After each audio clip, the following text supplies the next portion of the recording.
Good afternoon, ladies and gentlemen. My name is Eileen Schofield, and I'm the president of Historic Somerville. I'd like to welcome you today along with the Somerville Museum, and we are here to present our first lecture of the year. And it is a lecture by Champ Zumbrum, and it's Cresap's Riflemen. And today I would like Bill Felicitano to come along and introduce Champ for us all. Thank you very much. I asked to introduce Champ because I wanted to tell the story of how we met. I think it's a very good Somerville story. But before I do, let me just say that Champ is a retired forester who has worked in the Maryland State Forest System. His first book, I believe it is your first book, right, is The History of Green Ridge State Forest, a lovely study with pictures, bibliography, very nice work. And that explains in part Champ's love of nature and his desire to bring to Boston or Somerville a liberty tree. So far we've been unsuccessful, but we're going to keep at it. Champ is also an ardent American patriot who has actually written some patriotic ditties, some songs that are sung by the campfire. And you can get those on CD or get them online as well. His book, the one that we'll be discussing today, is called Cresap's Rifles, the untold story of the riflemen who helped save George Washington's army. Now, I met Champ, it was a chance meeting, right on Plowed Hill. For those of you who don't know, Plowed Hill is one of the 7 hills of Somerville, like Rome has 7 hills, right? And I was there for a very brief meeting. I owned a house there. I recently sold it. And I was there for a very brief meeting for a tenant who wanted to sign a piece of paper so his daughter could go to school and all. And I was not more than 5 minutes. And in the time it took me to walk from the front steps to my car, no more than 5 or 10 seconds, I encountered 3 people walking up Austin Street. It was just a very steep street on the hill. And I heard a voice ask me, would this happen to be Plowed Hill? And I tell you, this hit me like a thunderbolt because there are very few people who know that that diminutive piece of geography actually has a name that goes back to colonial times, actually. And I was immediately suspicious because I thought, since I myself am writing a book about Plowed Hill, I thought someone must have put them up to it. So I said in a characteristically unfriendly Boston manner, who's asking? Then I heard that same voice come back, well, I happen to be writing a book about it. And that was the second thunderbolt that hit me out of the blue. And we were just so dumbfounded and amazed. My friend who was waiting for me in the car could not believe it. And Champ was with his brother and sister-in-law, right? And they could not believe it. And we talked, it must have been about 45 minutes to an hour, exchanging names and facts and dates and events. And it was just wonderful that that little spot managed to bring the both of us together. And so, well, without any further ado, I'd like to give you Mr. Zumbrum. Thank you. Okay, thank you. I'm going to read it. Oh, here's your book. Yeah. I'm going to read my book. Yeah. I'm going to cite it. Well, first of all, thank you for coming out today because it is a nice day, as was said, and so I appreciate you coming inside on this beautiful, I guess it's fall day. But anyway, I'm here to talk about Cresap's Rifles, and it was a cool meeting. I call it divine providence when those kind of things happen, because when I ran into Bill, you know, of course I can understand why he was suspicious of me. I'm an outsider, and I had told him, I'm all the way here from Cumberland. I came over here, I'm not kidding you, because he was questioning me, and I said, I want to find out about Plowed Hill. So anyway, so we met, and it was great. About a year later, we finally got the book published because we've been researching this for 5 years. Michael Cresap grew up in Western Maryland at Old Town. And so I'll try to describe that as we go on. But I'm a co-author in this book, by the way. There's 3 other folks that helped me write it. And it was a story we felt that had to be told. It's not well known. I doubt if you ever heard of Michael Cresap, have you? Okay, hopefully you'll remember him after this presentation. When we wrote the book, Cumberland, is more than 550 miles away from Boston. And what we knew in Western Maryland is, this is pretty well-known knowledge in where I live, is that Michael Cresap was called by Continental Congress to join George Washington's army in 1775 in Boston. And that's about all anybody knew. And we also, I'm going to give you a spoiler, we also know that he died shortly thereafter. And so that's about all we knew. And so before we wrote this book. And so we wanted to know, how did he get to Boston from Cumberland? He didn't fly there or catch a bus, right? And so what route did he take? That's a long way. How did he do that? And then did he make any contributions? Because we didn't know that either. What did he do while he was in Boston? Did he actually help George Washington out? And so that's what we tried to resolve when we approached this project. And in writing this book, we learned about so many folks that really are the grit, backbone, and character that are not well known in American history, are the founders of this country. And so we felt, we got a story, we got to tell it. There we go. And so you see this gun right here? That is the gun that helped win the American Revolution. That's a Pennsylvania long rifle. And it was a piece of, at that time, of modern day technology, if you want to speak. It could shoot accurately up to 300 yards. The British didn't have this type of gun. They had a smooth bore rifle, which could shoot accurately about 75, they knew how to handle it, 75 acres. 300 yards to 75 yards. And so that gives the rifleman a great advantage. But there's one other skill you had to have. You had to know how to shoot it, how to load it. And so the riflemen of this generation were the first to master the long rifle. This is about 20 years before Daniel Boone and his Kentucky long rifle. This is 20 years before. These riflemen are the prototype frontiersmen. They come about 20, 30 years. They're doing stuff with the long rifle 20, 30 years before Daniel Boone made it famous with his Kentucky long rifle. And so there's another image. That's Michael Cresap's house in Old Town, Maryland. That's near Cumberland, Maryland, if you've been out that way. Anybody been out that way? No? Okay. But it's about 15 miles away from Cumberland along the Potomac River. It overlooks the Potomac River, our nation's river. It's about 200 miles upriver from present-day Washington, D.C. That's the oldest standing structure in Western Maryland. That's Michael Cresap's house. The left side of it. The other side is an extension, but the stone structure, not the brick structure, is the house that Michael Cresap lived in. It was built in 1764. He built it on the year he got married his bride. Probably these were the happiest days of his life, but it still stands. It's one of the finest kept homes that I've seen from the colonial period all the way from Kentucky to Boston, because we did a lot of road trips checking out these old places. By the way, we have lots of pictures of those places that still stand all along the route I'm about to show you.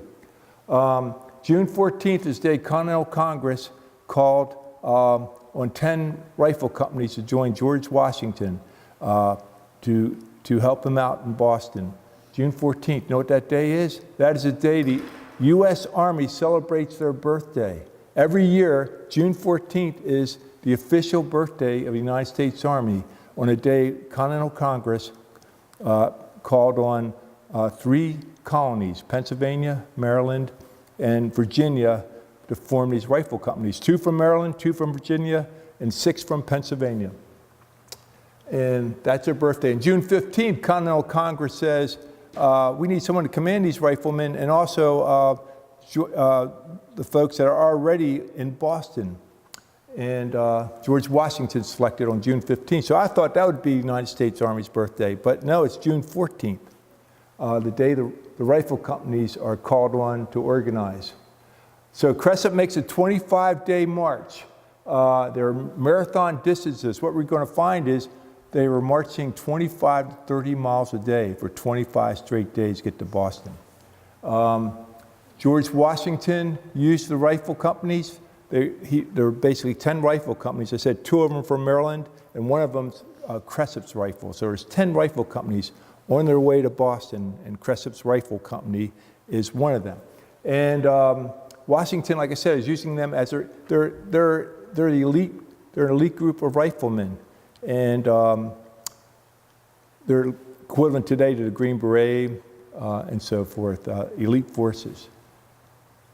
The mindset and hope of the Patriots was that the war, though, would be finished in 1 year. They're hoping to finish it off in Boston. There was no idea that this war was going to extend for years. They were hoping it to end it that summer, have a confrontation, and let's see who comes out the winner. That was basically the mindset. And the colonists thought there was a chance they could win. They were going against the most powerful army in the world, right? The British. So what's that have to do with the riflemen? The wonderful world of color. When I was a kid, I was born in 1949, so at 5 years old, we got our first TV. I was living I'm actually a New Englander, folks. I'm from Newport, Rhode Island.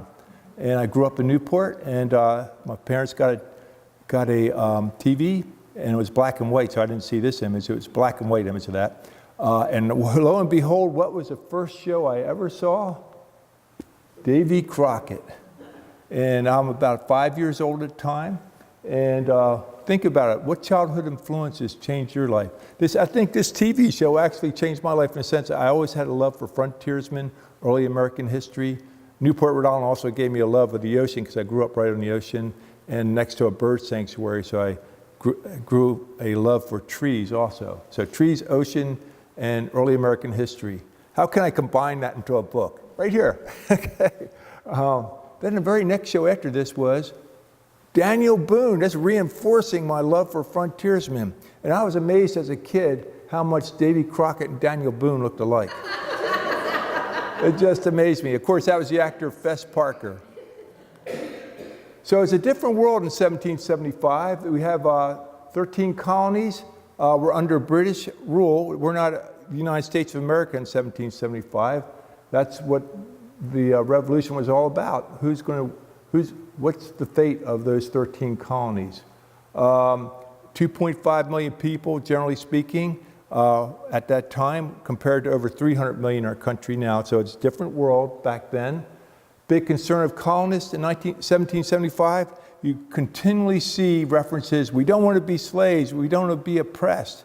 But I never saw for a while they seem to be living pretty good to me. They have nice homes, they're feeding their families, they have their own farms. What are they complaining about? Because I know other parts of the world had it worse than they did. What they did at this time, between 1765 and 1775, the British were really starting to put their thumb down on the colonies. They were starting to tax them without representation. They're getting these taxes, and what they really were concerned with, they were talking to the Irish folks who were coming over at this time, immigrating to America. And also, Benjamin Franklin made a trip to Ireland in 1773, and he saw how terribly the Irish were treated, especially the Catholic Irish in Ireland. They treated those folks terribly. The Irish were not allowed to own land, and they had to work for nothing, giving most of their money that they made to aristocrats who owned these large farms, and these Irish worked for them, but they were not allowed to own anything. And that was in the mindset of the American colonists. That's one of the things that was in their mindset. We don't want to become like that. We're going to be oppressed. They're not going to treat us right if we let them get full control of us. That was on their mind. So the Maryland, you heard Bill talk about the Liberty Tree. We are trying to get one in Boston. I thought it'd be the coolest thing ever to get a Liberty Tree growing again right where the old Liberty Tree, the Boston Liberty Tree. I already approached the city, and they had some concerns because this tree does get very big. It's really the redwood tree of the East Coast. It's yellow poplar. And Maryland had the last surviving Liberty Tree of the original 13 colonies. It grew in Annapolis, Maryland. It was killed it died during a hurricane in 1999, Hurricane Floyd. But this Liberty Tree, same thing, was a symbol for revolution, basically, in protest against British policies, they organized, Maryland had their Sons of Liberty also, and John Adams from here was communicating with these different chapters all around the colonies.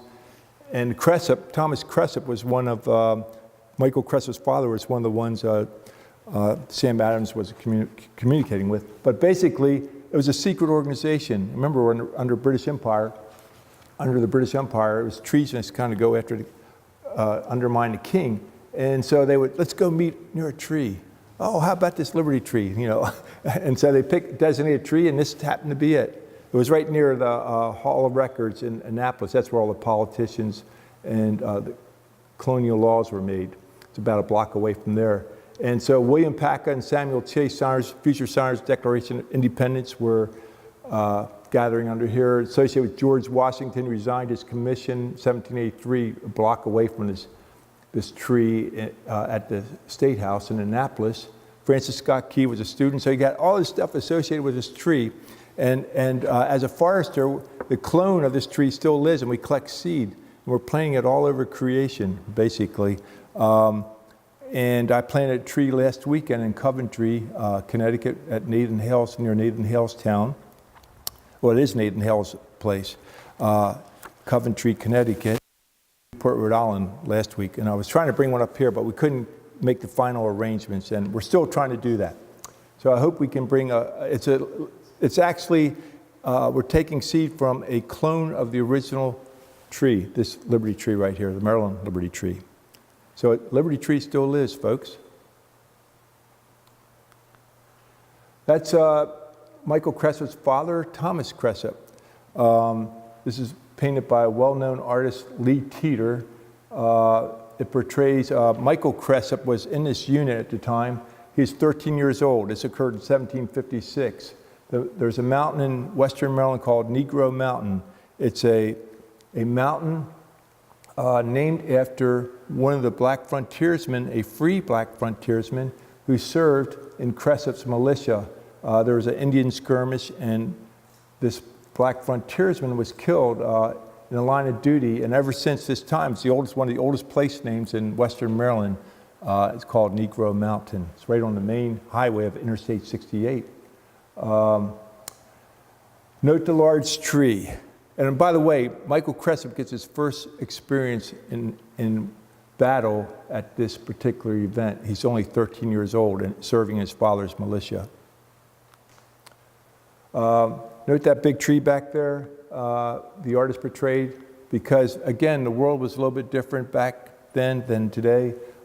See that tree in the middle, that's an American chestnut. The two trees up front are yellow poplar. That's how big the Liberty Tree would get if it lived up 400 years, you know? So it's like the redwood tree of the East Coast, the yellow poplar is. And these were the critters running around the woods at that time during Cresap's lifetime. These would be very common to him. And the passenger pigeon, Carolina parakeet, are no longer with us. Fortunately, the other animals represented in this painting are still with us in other parts of the country.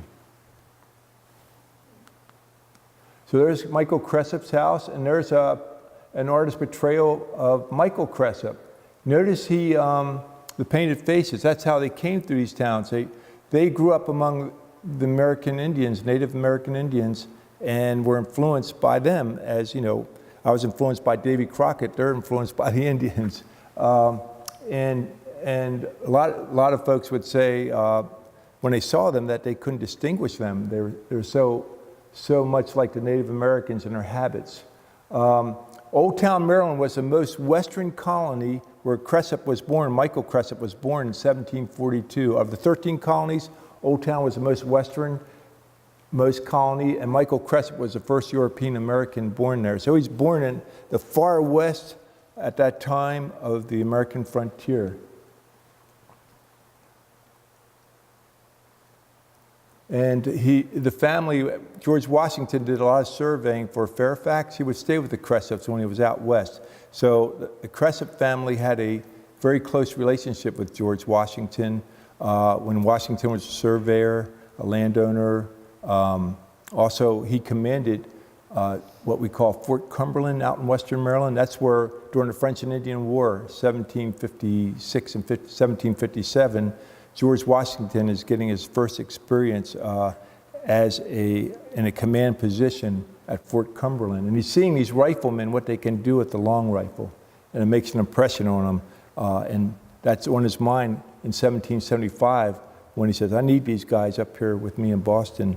10 companies I need.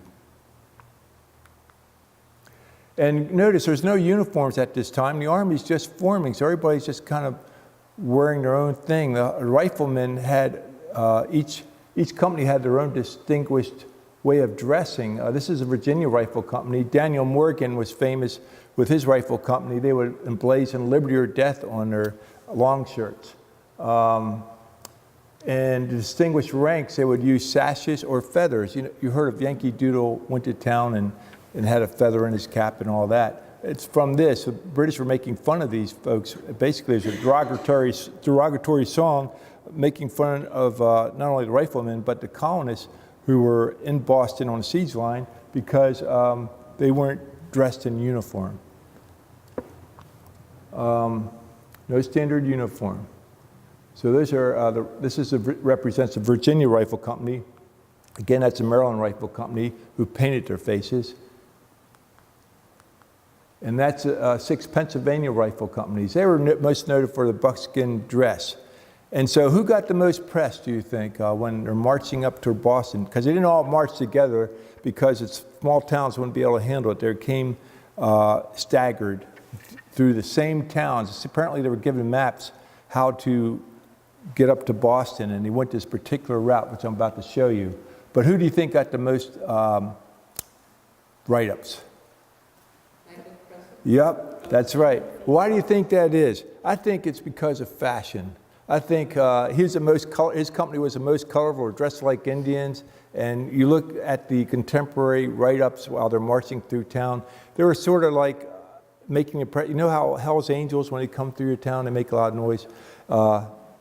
That's Cresap's rifle. So when there's all kind of reports as Cresap's rifles are marching to Boston. It's in the newspapers, the gazettes, and the colonists are reading it and being very encouraged. And wow, there's a chance we might be able to win this war. Who knows? You know? And I think it's all about fashion because by the time he gets to Boston, of the 10 rifle companies, Michael Cresap is the best known. And the British are also reading the newspapers, and they're very concerned that the rifle companies are getting there. How's my time so far? You've got about 10, 15 minutes. Okay, good. Okay. Already covered that. Michael Cresap did get adoring press accounts because when they came into town, they would do shooting demonstrations on their way. They marched 25, 30 miles a day, and then at nighttime, they would proceed to wow the town folks with their shooting skills. And that was covered in newspapers. Here's the route they took. This was the hardest thing to research and figure out. When the Battle of Concord and Lexington occur, Michael Cresap's in Kentucky. He's nowhere near Boston. He's down here claiming land. Daniel Boone's down here at the same time, and Michael Cresap's just a couple miles away along the Ohio River. And this is all documented and cited in the book. So we have over 20 pages of sources and 600 footnotes. So if anybody questions, where does this information come from, you can easily find it in the book. Michael gets sick here in early spring. And he tells his folks he's working with that he's going to go back home, try to recover his health. He's not feeling well. He was ill enough that he's going to try to return home, and he does return home. He comes back up the Ohio River, up near Pittsburgh. He takes a turn, and this is what today is known as the National Road. This is a Nemacolin Trail, a well-known, now what we call Route 40. He's coming down here. He gets a message from a messenger saying, Michael, George Washington needs you in Boston. You've got to form a rifle company, and he wants you in Boston and get there as soon as possible. You got to remember, Michael's feeling sick. He says, I don't want to do it. I have to decline. I'm not feeling well. He said, here's the other message. If you don't accept this commission from Continental Congress, your father says he's marching in your place. And he's 80 years old at the time. And of course, Michael says, I'm gonna march. Tell my father that I'm marching and I'm on my way home.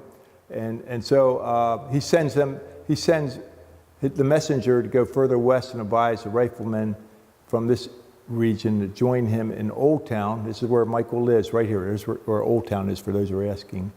There's Cumberland, Maryland, right there. This is Western Maryland right here. So for you, those not, and here's Washington, D.C., right in here, present day, right? And so anyway, Cumberland, Cresap meets 25 riflemen, join him in Cumberland, Maryland, Old Town, Maryland, and they proceed on to Frederick, and that's where his father is training some other riflemen. And as it turns out, there's going to be 130 riflemen that are going to be marching with Michael Cresap up to Boston. So on August 1st, they start their journey. August 1st, a lot of things have gone on at that time, right? The Battle of Bunker Hill, Lexington and Concord. Washington's been up in Boston since July 3rd.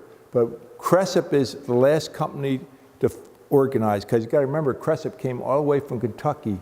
And so it's August 1st by the time he gets on his way, marching toward Boston. So August 1st he leaves, day by day. He's going through Pennsylvania. He leaves Maryland, Pennsylvania. He covers New Jersey, New York, Connecticut, to where we are right here, Boston. And he arrives on August 25th. He's taking this road here. This was, again, the hardest thing to try to figure out which way, because no surviving maps exist that we know of yet. We haven't discovered any. So we had to go by the newspaper accounts. And it's a back door to Boston. They're not going to march along the coast because that's being patrolled by the British. They take this is called the back door into Boston at this time. And so there's me on one of my road trips. And we used a lot of documentation. I'd go to local libraries and so forth and talk to librarians and try to meet the local folks. And this is taken in Beacon, New York. And my brother was kidding around. He was on this particular trip. I think this was the same trip we met Bill. He said, George Washington even put his wig on for you when he came into town. Because I would do my research in wintertime, because the hotels are, I don't know if you noticed or not, hotels are expensive in the summertime around here, but you can get it for like 1/3, you can stay overnight for 1/3 the price in wintertime. And so while the snowbirds are going south, that's when I started coming north. So those are the key dates there. April 19th, Battle of Concord, Lexington. June 14th is when the rifle companies are organized. June 17th, Battle of Bunker Hill. August 1st, Cresap takes off. So all this has occurred, and Cresap's not nowhere near Boston. August 25th, he arrives, and August 26th is when the action starts happening. Washington has not made any aggressive moves since July 3rd. He's sitting on it, and the British are sitting on it because the other 9 rifle companies have arrived before Cresap's rifles, and they're already in there, but the British are hesitant to attack Washington's army, even though he's really lacking ammunition, trained men at the time, except for the rifle companies now that are there. And the British refuse to attack for some reason, even though they're supposed to be the most powerful army in the world, right? They're not attacking. And they're getting a lot of grief from King of England and Parliament who want them to move, but they're just sitting there in Boston. This is one of the scenes Cresap saw along the way. This is Green Ridge State Forest where I worked. That's Point Lookout, and this road goes right by there. So Cresap and his riflemen would have seen this scene as they're marching to Boston. This is much the same. This is one of the largest state forests in western Maryland, in all of Maryland, really, as a contiguous block of forest land. And there were inns all along the way, and they were pictured in the book. I was amazed at all the places that are survived since the American Revolution. This is Sunnin in Bethlehem, Pennsylvania. You can still go there like George Washington, Ben Franklin, and wine and dine there and get it, you know, and get food and relax and so forth. It still exists. And that's what would happen. On their march, they would march through town and they would stop at a tavern, see what the news of the day was, because this is the information center. Heart and soul of the community, the taverns served as post offices. They also served as town meetings, where the town meetings occurred in court hearings. It was owned by community leaders, politicians, deacons, militia leaders, or they served in all three roles. They were the community leaders, the pillars of their community. That's the only known sketch we have, a contemporary sketch of a rifleman. That's why I already touched on that, but they would do shooting demonstrations as they went through town. It was pretty amazing shooting. It always left the crowd astounded. There's words like that used, astounded, because what would they do? Once they marched in town, then they would demonstrate how well they could shoot, basically. And they put targets on their sides, over their heads, in between their legs. At 250 yards, the riflemen would be shooting freehand. They were shooting freehand. In other words, it wasn't one of these things like this, you know. It was, they're just bam, you know.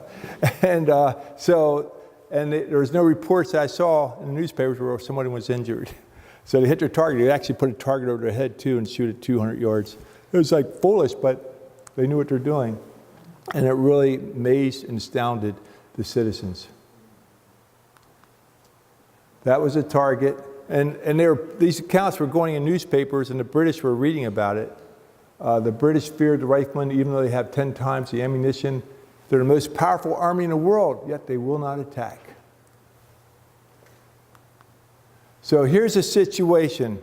August 25th, the British occupy, at this time when Cresap rides into town, George Washington, who's stationed in Cambridge. By the way, the 10 rifle companies reported directly to George Washington. They got their orders directly from him and their orders from him, and as opposed to other troops. And Washington and Cambridge directed Cresap's Rifles and Morgan's company, so the 2 Virginia rifle companies, 2 Maryland companies, were stationed at Roxbury. Their role was, do not let the British come over the Boston Neck. When Cresap arrives in town, he sees roughly I believe it's a 9-mile siege line made up of farmers and the other rifle companies, from Plowed Hill all the way down toward Dorchester. And Cresap, as I said, was there, and his job was to control that neck. Now, what the 9-mile line, colonial siege line, consists of 16,000 men. By the time Cresap gets there, there's over 1,000 riflemen making up that 16,000. So there's farmers, many of them do not have any experience in the battlefield.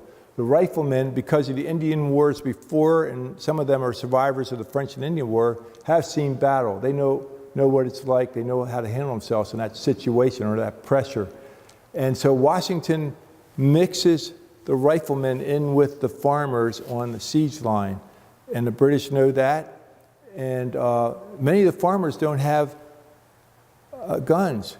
And so the ones who don't have guns, Washington orders them to make pikes. Like medieval times, a stick, and it basically has a point on it. And they say, when the British come, poke them. Basically, that's the kind of, because they were lacking ammunition. But there was farmers that did have their own guns and knew how to defend themselves and so forth, not taking that away from the New England militias or anything, but there were a lot of farmers that didn't, so they would have pikes. On August 25th, it's on high alert. Something's going to happen. Now that Cresap's there, the colonial forces are not going to get any stronger. Washington is going to make his first aggressive move when all 10 rifle companies are in place and have arrived in the area. Washington is going to make a move to take Plowed Hill. Sound familiar? You know where Plowed Hill is? Okay, good. That's Washington's first aggressive move against the British as commander of the Continental Forces. It's a very historic spot. And that's where I met Bill, right on top of there. And I wanted to see that. I expected there would be some kind of monument like there is at Bunker Hill. I was kind of thinking, wow. That's why when I came to Bill, I said, am I in the right place? Because in my mind, there was going to, because I did a lot of this research, I thought there was going to just be this huge monument like Bunker Hill. But it's a beautiful area, but there I didn't see a monument. And so Washington gives the rifle companies stationed in Roxbury, do not let Boston come over the neck. You're to hold them there because they're going to, Washington thought, as he takes Plowed Hill, he takes it at night on starts his move on August 26th. You remember, Cresap's just marched over 550 miles. Really, Cresap's marched over 1,000 miles from Kentucky. But most of the rifle companies formed in Fredericktown, I would say it'd be safe to say 550 miles. But still, and also I thought the spirit of the riflemen speak loudly when one of the men in the rifle companies records a leisurely journey. And once he arrives in Boston after marching 25, 30 miles a day, pleasant walk. And so, but next day, they don't get much rest. They're going into action.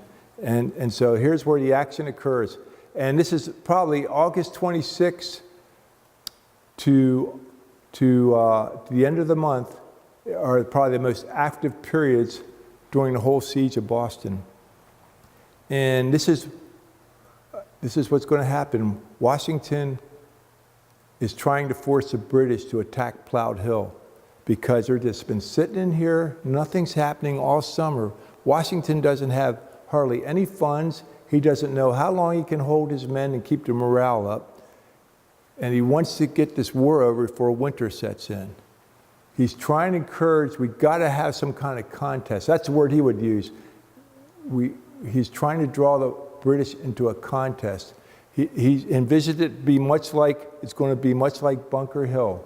Once he takes Plowed Hill, he thinks the British are going to attack him, and that's what he wants. But there's something different in this particular battle scenario. He has 5,000 men he calls on August 26th. 5,000 men, forces build the fortification up here. And so let's start with the night of August 26th. And I'm going to read a part to you. Some of the action's starting to go on here. While Washington's taking Plowed Hill at night, in the dark at night, on August 26th, Cresap volunteers to, instead of waiting for the British to cross Boston Neck, Cresap volunteers to crawl on Indian style, hands and knees, up Boston Neck to there's a British fortification right here, and harass the British. Just keep them penned up in Boston. And he does that night. So I got a little part here I want to read to you. Sometime around midnight, the riflemen sneak to within 10 rods, which is 165 feet of the British line. Using tactics they learned on the frontier, the riflemen silently creep, undetected, in Indian file, quote unquote, on their hands and knees, up Boston Neck until they're directly alongside of the British breastworks. The well-thought-out position places an estimated 200 redcoats well within reach of Cresap's sharpshooters and the other riflemen. A fight begins with a hailstorm of firing from both sides. To add to the mayhem, this is very interesting, I think, a ferocious storm is occurring, accompanied by wind, lightning, and thunder. Daniel McCurtain, a member of one of the rifle companies, writes in his journal his impressions shortly following that night on Boston Neck. Afterward came Captain Cresap, accompanied with great thunder and lightning, with more than the firing before the British. In the throes of the storms, Cresap maneuvers, shoots precisely aimed shots, seeks cover, and quickly reloads his rifle. He shoots out a command or two to his company and dashes back into the field of fire to seek another vantage point. Finding a target, Cresap again takes aim at the foe and shoots. To add to the infernal uproar, it must seem to Cresap's men that the booming thunder and firebolts of lightning that shadow Cresap's battlefield actions are purposely induced by heaven this day. So as he's, let's see, I want to make sure I cover all this. So that's August, around midnight, there's a storm, and it's creating lightning and thunder. And then you got the attack going on at midnight with Cresap, with his guns firing and flashing and making noise. Sort of like a Hollywood movie, I think. But, so, that's not it though. Cresap does it, he's out there at midnight and they're doing that routine I just read. Washington next morning, the British see that Washington has successfully taken Plowed Hill. He has a fort up there. The British are also here, stationed here. They haven't left Bunker Hill area, Breeds Hill area. So the British are here, Washington's here. Washington wants the British to attack. He's expecting the British to attack. And he calls Cresap's rifles, get up here through Watertown and come on up and join us in Plowed Hill. So there's Cresap on August 27th with his 130 riflemen, with 4 other companies of riflemen. They're at the foothill of Plowed Hill, facing what we call Bunker Hill today, facing Bunker Hill at the foot. Here's a fortification, and they're in the front lines, waiting for the British to attack. Do you think they attack the British? Do you think they're going to come after them? No, they don't. And Washington's highly disappointed because he's trying to make a contest happen. He feels like he has a good position. He's hoping the British are going to do the same thing they did at Bunker Hill. They don't. They do not make a move. They fear the riflemen. And there's accounts in the London newspapers of satirical accounts of why won't the British soldier attack Washington's forces? And they mention the rifle. Are they afraid of the riflemen? The answer is yes, they are, and they don't move. And so this is where, and during this time is where, during the siege in Boston, where Plowed Hill will get the most serious bombardment of the whole experience we call the Siege of Boston. It occurs during August 26th through the end of the month and continues on throughout as winter approaches. But they do not move from Boston or here at Bunker Hill. So Washington now has Plowed Hill, and as you know, in the spring he's going to take Dorchester Heights in 1776, and we know that the British soldiers in Boston are going to leave in the spring of 1776. But Cresap's nowhere to be seen at this time. He has gotten sick about 2 weeks after the Battle of Plowed Hill, or taking of Plowed Hill by Washington, and he's now, we see accounts of him at Peacock Tavern.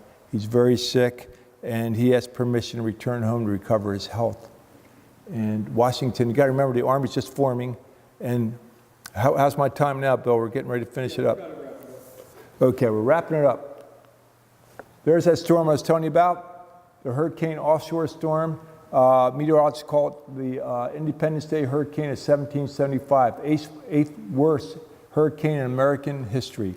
It occurred all along the coast, but it was off the coast that night on August 26th, but that's a storm that's creating lightning and thunder. People thought this was divine providence. This hurricane working up the coast destroyed the harbors. British could not bring any reinforcements in if they tried, of troops and supplies, because the harbors were destroyed basically that spring. So any forces they were trying to bring in reinforcements from England, they had to turn around and go back, because there was another hurricane that followed this one. Colonists kind of thought that perhaps divine providence was involved. There were many marvelous stories, again, just like this hurricane occurred at that particular time, that where inclement weather benefited Washington throughout the war. And to give you an example of what was in the colonists' mind at that time, In his sermon in 1783, Minister Ezra Stiles, referring to a Bible verse, Matthew 8:27, even the winds and the sea obey him, Stiles said the following, but who but the ruler of the winds could have delayed British reinforcements by 3 months of contrary ocean winds at a critical point of the war? So he had all these things going on, and it's just an incredible story. So, Cresap does die. So there's a spoiler. He dies on October 18th in New York City, trying to return home. But just to give you an example, he is one of the most famous men in that period of time, and he receives the largest funeral in New York history up to that time. Thousands of people come to his funeral when he dies in New York. He's buried at Trinity Church in New York City along the Hudson River. So I ask you, this is my last question for you. What illness do you think killed Cresap? Pneumonia. Okay, great. Someone said pneumonia. Anybody else? All the newspaper said was he died of a fever. But anyway, I took a course in frontier medicine and so forth, and this is what we came up with documentation. Oh, Abraham Lincoln had the same disease, that's a clue. Andrew Jackson, Sam Houston, George Washington, and Davy Crockett had it. Here we go. Malaria. And of course, you got to remember, Washington was putting his army together, and so he, as far as sanitation methods, he hadn't fully got that together in Boston during the siege. And he had 16,000 men all together from these different colonies, all gathered together in one small place, and they're drinking dirty water, and these are the secondary diseases. But Michael got his malaria during the Indian Wars along the Ohio River, and when he was fighting the Indians in 1774, and that's covered in the book also. But so there you go. Any questions? Thank you. Okay. You're welcome. Well, thank you for coming. Yes. In your book, I read that the Riflemen were also, they stayed, I think, at Prospect Hill at some point. Weren't some of the Riflemen at Prospect Hill? Yes, that primarily the Pennsylvania rifle companies were at Prospect Hill, and they're the ones that from several men from that company mutinied several weeks later after the Battle of Cloud Hill. That was the first mutiny of the United States Army. But yes, you're right. They were on Cloud Hill, and up near there was a fort up near Prospect Hill, and there's Lee, I think, wasn't it up there in near? Which one was it, Bill? Generally, he had his headquarters in Somerville. Yeah, and. Also, weren't they kind of wild compared to the other? Weren't they kind of wild? Oh yeah, they a lot of the folks said they were a lot of the other colonists resented. First they were celebrated and we're going to win this war, but because they were from the frontier, they weren't used to military discipline. They were doing their own thing, so they were kind of like hellraisers, so to speak. And Washington didn't assign them to any camp duties. They had privileges that the other soldiers had to do camp duties, clean up, kitchen work, whatever. The menial chores, riflemen just were assigned to their duties on patrol, whatever, and then they were done at night. They could camp, whatever their assignment were, they just sat around camp and raised heck, Yes? So I have two questions. The first is really easily answered. The second, I ask for more detail. The first question is, in those days, what exactly was meant by a company? How many people? You said that the Cresap had 130, but there were 100,000 riflemen at the battle. Yeah. So in general, what was a company? Excellent question. Well, Continental Congress only they authorized 86 men for each company. But they were just organizing. Remember, Cresap wasn't there while his father in Fredericktown was organizing the company, and people knew that Mike was one of the designated captains for for one of the companies, and they all wanted to serve under Michael Cresap. And so by the time he gets there in Frederick, Maryland, they called it Fredericktown back then, there's 130 of them. And Cresap doesn't have the heart, because they've been training already for a month before he arrives, and he doesn't have the heart to turn them away. And so he says, okay, we'll see what happens up here.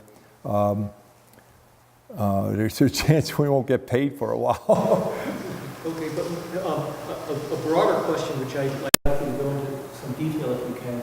You mentioned the Pennsylvania long rifle, and 20 years later, the Kentucky long rifle. Yeah.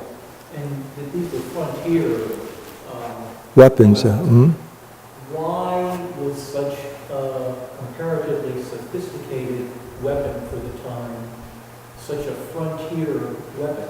Why were they, I mean, the rifle boring in order to make the shot go longer and farther must have been a relatively difficult thing to do. Why was it a frontier thing? And related to that, why didn't the British make rifles? Yeah, the British were kind of stuck in their traditional training, and their training was to use the smoothbore musket, and they didn't adopt quickly to the rifle. And basically, the long rifle, one of its handicaps was that you couldn't put a bayonet on it. And on their muskets, they had bayonets. So basically, one of the handicaps was you could fire once, and then you had to take a break and reload with the ball and powder, black powder, the riflemen. So you had to be very skilled to use it. And the riflemen learned how to use it just out of necessity for hunting and taking care of their families, on the frontier, because there was no stores or anything. They provided their own food and grew it and hunted it, and they needed a long rifle. And basically, they kept on, like anything, as they kept on using it, the rifle evolved and got more accurate and more accurate because they were using it all the time. And they had gun makers that just got better and better with time. The British were just not paying any attention to it. Were they actually manufactured in Pennsylvania? Yes, for example, Reading had 40 different gun makers. They called it, one of the armories of the American Revolution was in Lancaster, Pennsylvania, where 40 gun makers of the long rifle had their businesses.